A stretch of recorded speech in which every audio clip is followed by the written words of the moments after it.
Hai dulur, dimanapun Anda berada, dalam kesempatan kali ini saya bersama orang yang luar biasa, mentor bagi saya, Pak Hendro Wahyudi. Ya, bertepatan dengan momen yang luar biasa ini, saya akan sharing-sharing sedikit Pak, menggali dari banyak informasi yang Pak Hendro menurut saya begitu expert di bidangnya, pariwisata Pak.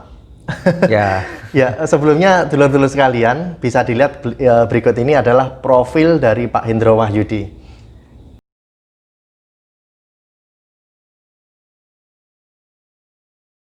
Ada satu hal Pak sebagai intermezzo awal Pak, saya tertarik sekali ketika teori evolusi Charles Darwin.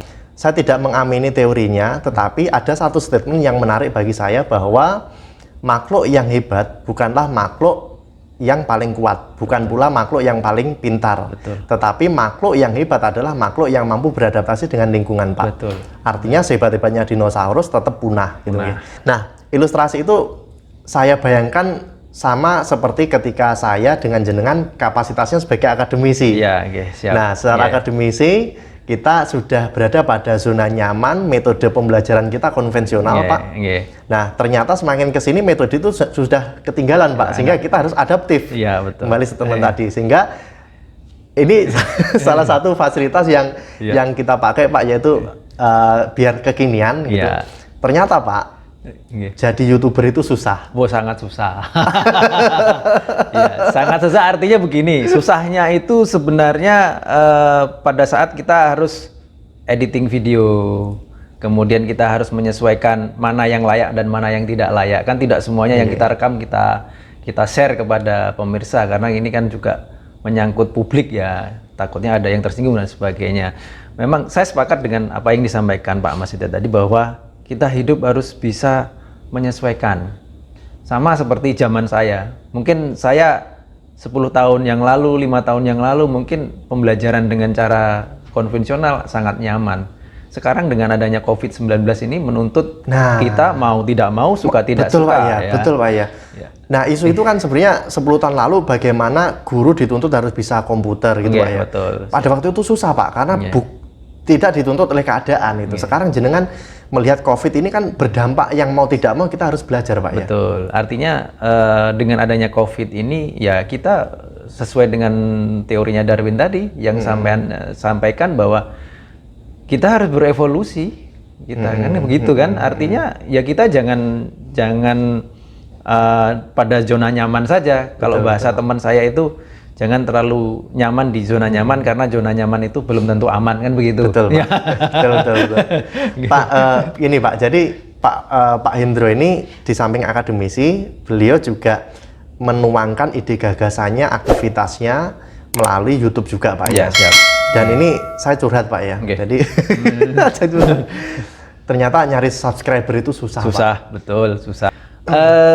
Saya lebih pada konektivitas ya. Artinya teman-teman saya, murid-murid saya, mereka dengan kerelaan hati untuk mensubscribe, karena saya tidak tahu juga. Kadang mereka menyampaikan kepada saya ada satu kerinduan, katanya begitu. Setelah mereka lulus, setelah mereka tidak lagi bersekolah di lembaga yang saya abdi, itu mereka ada satu kerinduan. Nah, kerinduan itulah yang mereka sampaikan dengan cara mereka mensubscribe video-video saya, sehingga mereka bisa, oh ternyata aktivitasnya Pak Hendro seperti ini.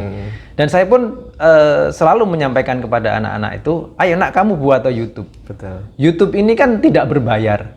Cuma kita ambil foto, ambil gambar, kemudian kita upload. Dan dari situ kalau kamu memang kreatif, artinya kan di YouTube ini kan harus kreatif kan. Kamu bisa dapat duit di situ. Betul Pak, betul Pak. Zaman sekarang Pak, mohon maaf dalam tanda kutip, bahwa orang yang kaya itu adalah orang yang kreatif. Kan begitu. Makanya ada namanya industri kreatif ya, inilah disinilah. Sekarang kita harus pinter-pinter juga. Saya Pak, maksudnya harus pinter juga kan begitu. Di tengah sisi kreativitas anak-anak yang luar biasa. Iya. Bisa survive enggak itu? Betul. Baik Pak Hendro, jangan lupa subscribe ya, ini sedikit curhat. Iyalah. Pak Hendro juga dan saya. Subscribe. Saling mensubscribe. Saling mensubscribe itu sama dengan saling tolong menolong kan gitu. Pak cukup Pak, intermezzonya cukup. Pak Hendro, kita berbicara tentang pariwisata nih Pak. Siap.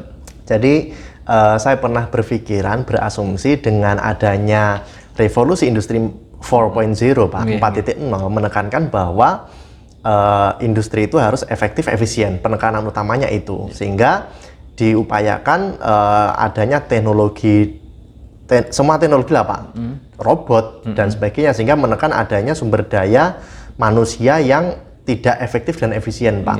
Mungkin kalau untuk industri manufaktur itu bisa Pak, tetapi bagi saya industri pariwisata tidak bisa digantikan oleh peranan robot. Dan itu selalu saya sondingkan kepada kolega, teman-teman gitu. Anda jangan khawatir bahwa industri pariwisata akan tergerus oleh teknologi, tidak bisa tergantikan karena robot tidak bisa berempati gitu Pak. Nah, suatu ketika statement saya ini akhirnya saya sedikit berubah Pak, gara-garanya hal yang tidak pernah kita duga Pak, COVID-19. Betul. Gimana Pak Hendro? Oke, jadi begini Pak, ada beberapa perusahaan yang saya amati sekarang itu mereka melakukan efisiensi. Artinya efisiensi di sini karena adanya keadaan COVID ini, bahwa mereka itu mengurangi jumlah jam kerja dan mengurangi jumlah karyawan. Karyawan sekarang dituntut untuk multitasking.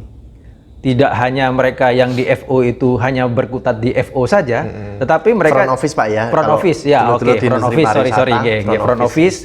Mereka juga harus bisa di FB, mereka juga bisa di food and beverage service, mereka juga harus bisa misalnya di housekeeping. Jadi tidak menutup kemungkinan seperti itu. Bahkan di salah satu hotel di Surabaya itu, Pak Mas Setia, ada yang satu hotel itu di front office-nya dalam satu shift hanya mempekerjakan 2 orang. Gitu Pak ya? Iya. Artinya apa? 2 orang ini harus bisa menghandle mulai dari check-in sampai dengan check-out. Dia mungkin bellboy conscious gitu Pak? Iya, bellboy bellboy satu laki-laki, satu perempuan. Karena melihat tamu yang tidak begitu banyak, kalau tamunya banyak mungkin dia bisa menambah, tapi kalau tamunya sepi kan mereka juga berpikir juga kan begitu. Jadi 2 orang ini harus bisa menghandle semua jenis pekerjaan yang ada di front office. Dan itu mau tidak mau, suka tidak suka seperti itu. Artinya apa? Ke depan bahwa teman-teman yang bekerja di industri perhotelan ini harus multitasking, Pak. Multitalenta. Tidak hanya saya hanya bisa di reception, saya hanya bisa di bellboy, tidak seperti itu. Bellboy harus bisa incas di kasir, bellboy harus bisa incas di reception. Memang ini sedikit kalau dikatakan ini sedikit ekstrim, tapi mau tidak mau dengan adanya COVID-19 dan revolusi industri ya kita harus bisa menyesuaikan. Betul Pak, jadi prinsipnya adalah kita harus adaptasi tadi Pak ya. Nah, gini Pak, jadi kita pernah di posisi jumawa Pak, artinya mungkin arogansi kita sebagai insan pariwisata yang beranggapan sekaranglah momentum pariwisata itu tumbuh dan berkembang gitu ya. Faktanya dengan adanya ujian Gusti Allah Tuhan gitu, COVID pariwisata itu luar biasa Pak, multiplier effect dari COVID ini tidak hanya dirasakan industri yang real, perhotelan dan sebagainya Pak.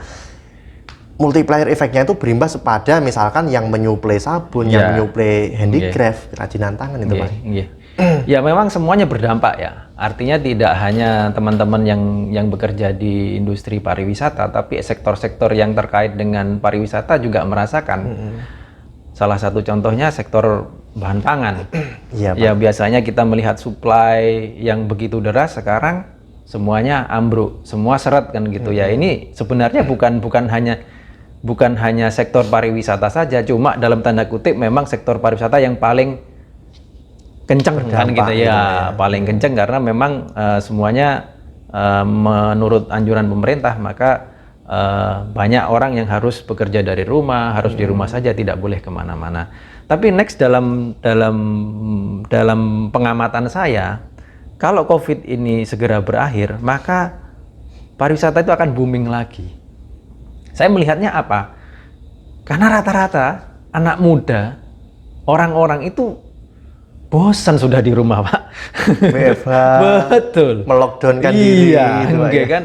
Mereka 6 bulan, jangankan 6 bulan mereka. Anak saya yang kecil itu 1 minggu di rumah itu nggak kerasan sudah, Pak. Pak, tak potong Pak Hendro. Kalau saya Pak sebagai insan pariwisata mungkin sebenarnya saya tidak masih bisa Pak, karena sebenarnya passion saya itu saya juga tidak terlalu suka jalan-jalan Pak. Tetapi ada salah satu teman saya itu yang di titik dia 1 minggu itu di Sabtu Minggunya tidak keluar, Pak. Nggih. Dia sakit, Pak. Nggih. Bukan bosen, Pak. Sakit secara fisik, Pak. Jadi harus ke destinasi wisata. Nggih.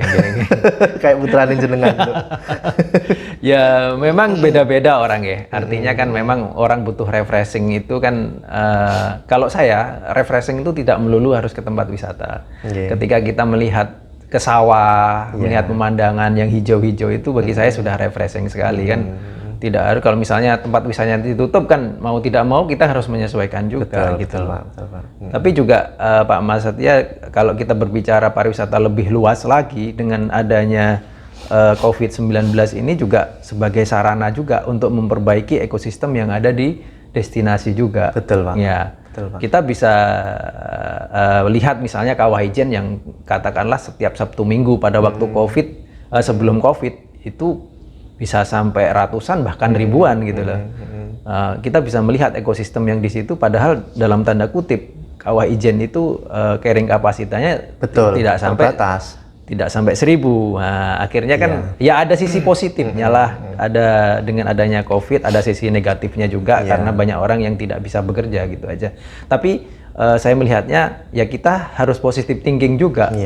Kalau alam terus kita ini eksploitasi juga tidak kita kasih istirahat juga kan kasihan gitu. Ya artinya pariwisata ini kan tidak hanya untuk kita saja. Anak cucu kita nanti bagaimana kan gitu.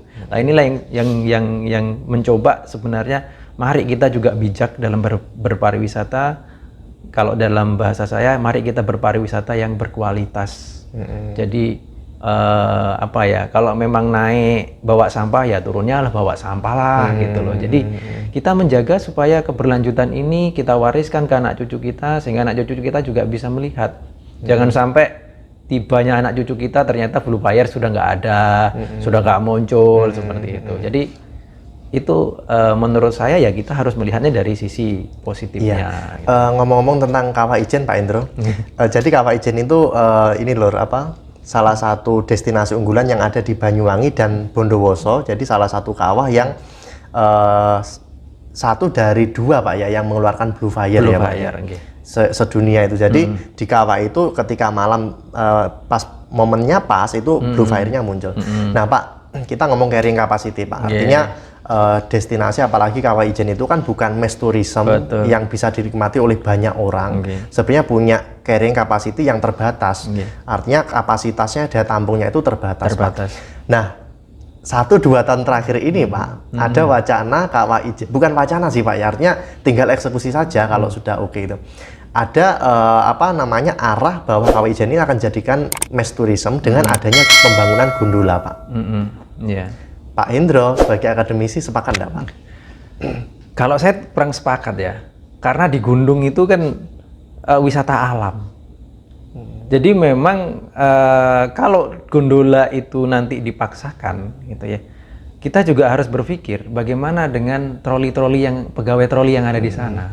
Efeknya juga akan sangat panjang. Memang untuk wisata gunung itu tidak diperuntukkan untuk mereka wisatawan yang di atas 40 atau 50. Jadi kalau misalnya sudah usia segitu ya jangan memaksakan diri untuk naik gunung. Memang medan di Kawah Ijen itu harus menuntut fisik kita fit.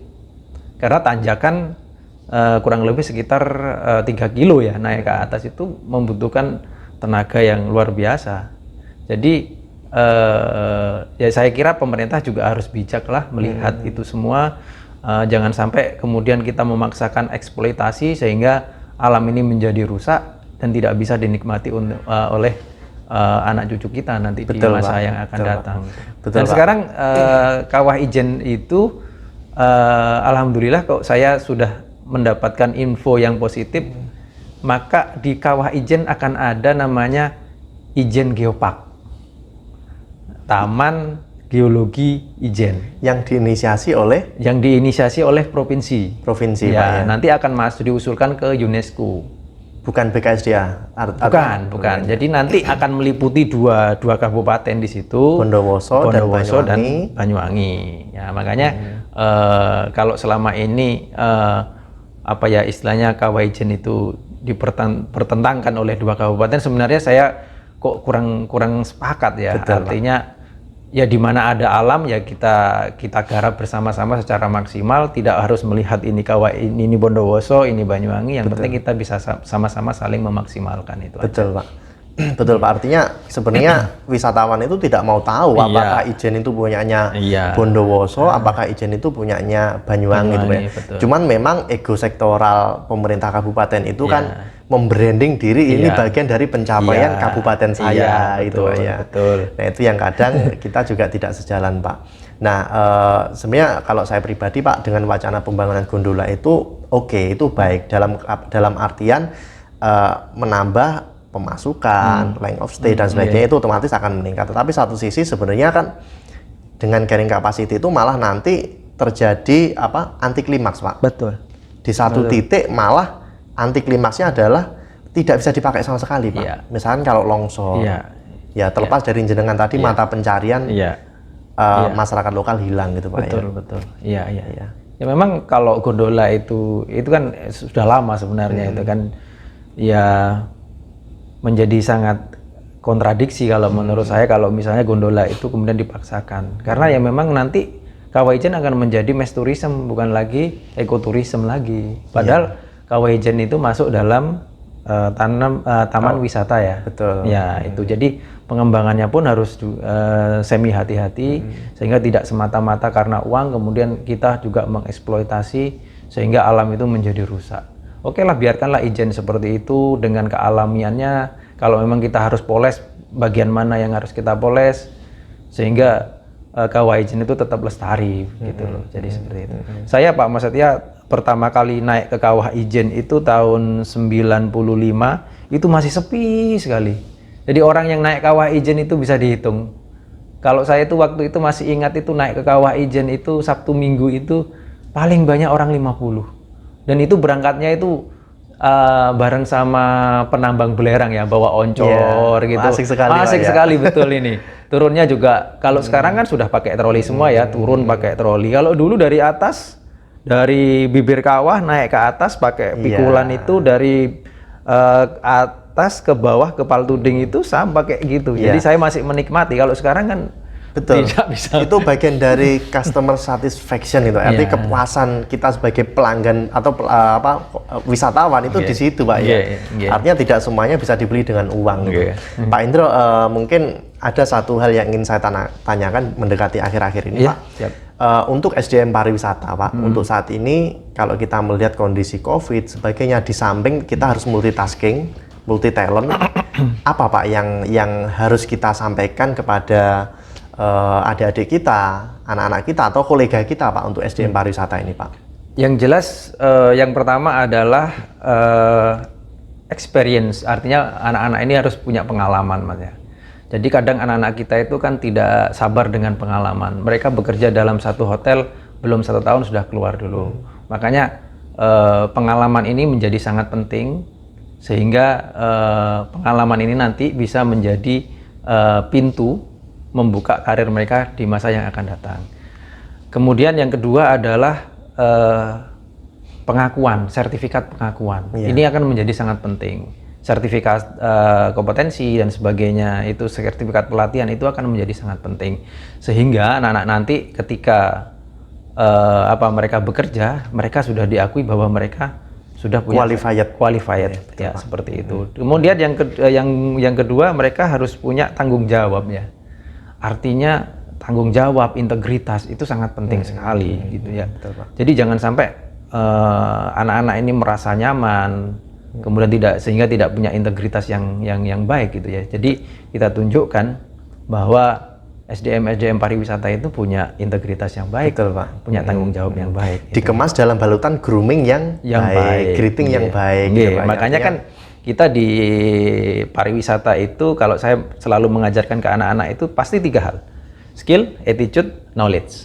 Ini harus ada istilahnya, harus ada pada diri seseorang insan pariwisata itu. Jadi harus ada irisan ya. Saya bilang ada irisan. Persinggungan. Jadi tidak percuma kalau anak itu pinter, tetapi attitude-nya tidak baik. Atau sebaliknya, attitude-nya bagus tapi bingung harus ngomong apa gitu. Betul. Jadi seperti itu. Jadi itu aja sudah dipegang. Karena ini sebenarnya ini SKA ini tertuang pada, kalau saya dulu masih mengalami itu namanya CBT, Mas. Itu CBT itu adalah kurikulum based training. Jadi kurikulum yang memfokuskan diri pada training. Iya, Jadi dia fokusnya cuma 3 gitu. Skill, attitude, knowledge. Oke. Ya. Skill, attitudes, knowledge. Gitu Pak ya. Iya, iya. Pak Hendro Wahyudi, terima kasih Pak. Sama-sama. Saya juga terima Sangat kasih. terbatas waktunya. Artinya kalau berbicara ngobrol dengan panjenengan itu harusnya tidak dalam durasi yang pendek seperti ini. Lain waktu kita sambung Pak Hendro. Siap. Dulur-dulur, demikian tadi obrolan ringan kami dengan Pak Hendro Wahyudi, sosok luar biasa yang menjadi mentor saya, menjadi guru saya, menjadi panutan saya untuk industri pariwisata bagi saya yang masih newbie. Dan kesempatan kita akan berbicara dengan orang-orang inspiratif lainnya.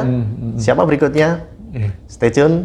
Saya Mas Tia Mukti. Saya Hendro Wahyudi. Jangan lupa subscribe channel kami ya. Oke, terima kasih. Terima kasih. Assalamualaikum warahmatullahi wabarakatuh. Salam Semangat. medok dulur. Iya, amin. Makasih Pak Hendro. Sama-sama.